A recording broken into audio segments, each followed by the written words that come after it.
સુરતના સલાબતપુરા વિસ્તારમાં માનવતાને શર્મસાર કરી દેતી એક હચમચાવી મૂકે તેવી ઘટના સામે આવી છે, જેમાં એક પતિએ પોતાની પત્નીની હત્યા કર્યા બાદ 5 દિવસ સુધી લાશ સાથે જ ઘરે રહેવાનો ચોંકાવનારો ખુલાસો થયો છે। જોઈએ આ શું છે મામલો। મળતી માહિતી મુજબ આ હત્યા 20 એપ્રિલે કરવામાં આવી। હત્યા બાદ વિશાલ સાલ્વી 5 દિવસ સુધી પરિવાર અને પોલીસને ગેરમાર્ગે દોરતો રહ્યો। તેણે પત્ની ગુમ થઈ હોવાની બનાવટી કહાની બનાવી પોલીસ સ્ટેશનમાં ફરિયાદ પણ નોંધાવી હતી અને તપાસમાં સહકાર આપતો હોવાનો દેખાવ કર્યો। આ સમગ્ર ઘટનાનો પર્દાફાશ ત્યારે થયો જ્યારે મૃતકના 13 વર્ષના પુત્ર આરવે પોતાના સંબંધીને વોટ્સએપ પર એક ચિઠ્ઠીનો ફોટો મોકલ્યો। આ ચિઠ્ઠી આરોપી પિતાએ જ લખી હતી, જેમાં તેણે ગુનો કબૂલ કર્યો હતો અને લાશ ક્યાં છુપાવી છે તેની વિગત આપી।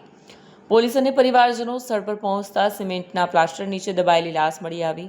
હાલ સલાબતપુરા પોલીસે હત્યારા પતિને ઝડપી પાડી વધુ પૂછતાછ હાથ ધરી છે। સલાબતપુરા પોલીસ સ્ટેશનમાં તારીખ 26/4/2026ના રોજ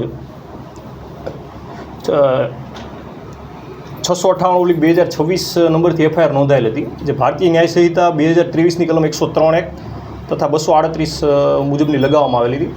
ગુનાની ટૂંક વિગત એ રીતની છે કે આરોપી વિશાલ રણછોડભાઈ સાલ્વી તે તેની પત્નીનું મર્ડર કરવાનું પ્લાનિંગ કરે છે અને પોતાની જે પત્ની જે શિલ્પાબેન છે એમને પોતાના પૂર્વજોનું જૂનું ઘર હોય છે સહારા દરવાજાની પાછળ, કાગજીની ચાલ પાછળ, ત્યાં લઈ જાય છે કે આપણે સામાન ફેરવવાનો છે એવું બહાનું બતાવીને, અને ત્યાં પોતાની પત્નીની હત્યા કરી દે છે અને કોઈને ખબર ના પડે એના માટે એ જે પોતાની પત્નીની લાશ હોય છે એ એક લાકડાની પેટીમાં મૂકી દે છે અને તેમાં સિમેન્ટ અને રેતી ભરી દે છે।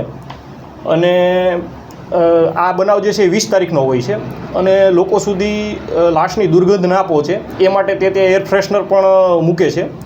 અને તારીખ 25ના રોજ એ પોતાના દીકરાને એક ચિઠ્ઠી આપીને જાય છે અને એ ચિઠ્ઠીમાં પોતે જે ગુનો કરેલો હોય છે એના વિશે લખે છે કે આ ગુનો મેં કરેલો છે અને એની માતા એટલે કે દીકરાની માતા અને પોતાની પત્ની જે છે એની લાશ કાગજીની ચાલ પાછળ સહારા દરવાજામાં એક એના પૂર્વજોનું મકાન હોય છે ત્યાં એક લાકડાની પેટીમાં રહેલી છે। અને એના આધારે તારીખ 26ના રોજ 26/4/2026ના રોજ મર્ડરની એફઆઈઆર દાખલ કરવામાં આવે છે અને આરોપીને દાદા ભગવાનનું મંદિર જે હોય છે કામરેજ ત્યાં ખાતેથી સલાબતપુરા પોલીસ સ્ટેશન દ્વારા પકડવામાં આવે છે અને હાલમાં આરોપીને પકડી લીધેલ છે। સાહેબ, આ હત્યા કરવાનું કારણ શું અને એને પ્લાન કેવી રીતે કે આ રીતના કરવાનો, સિમેન્ટ અને રેતી નાખવાની છે? અત્યારે પૂછપરછ દરમિયાન કારણ એવું જણાય આવેલ છે કે છેલ્લા ઘણા સમયથી પતિ અને પત્ની વચ્ચે ઘરેલું કંકાસ ચાલતો હતો અને જેમાં પ્રાથમિક કારણ એવું જણાય આવે છે કે પતિને પોતાની પત્નીને અન્ય વ્યક્તિઓ સાથે આડા સંબંધ એટલે કે એના કેરેક્ટર ઉપર શંકા હોવાનું જણાય આવે છે। સાહેબ, આરોપી કોણ છે અને જે હત્યા થઈ છે તેનું કોણ થાય છે અને શું કામકાજ કરતા હતા? આરોપી જે છે વિશાલ રણછોડભાઈ સાલ્વી છે, જે મૂળ મધ્યપ્રદેશના છે અને એમના જે વાઇફ જે છે શિલ્પાબેન એમના પત્ની છે।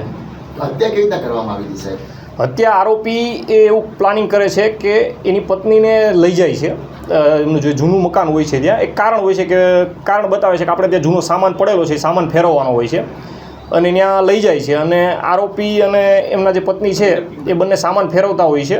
તો તે વખતે આરોપી એની પત્નીને એનો જે દુપટ્ટો હોય છે એનાથી ગળા ઉપર પ્રેશર આપે છે અને એ રીતે હત્યા કરે છે। સાહેબ, આપણે વાત કરી કે સિમેન્ટ અને રેતી નાખી દઈને પૂરવાની વાત કરી લાકડાની પેટીમાં, તો આવો પ્લાનિંગ એના મગજમાં વિચાર ક્યાંથી આવ્યો? તે અંગેની પૂછપરછ હજી આરોપીની ચાલુ છે।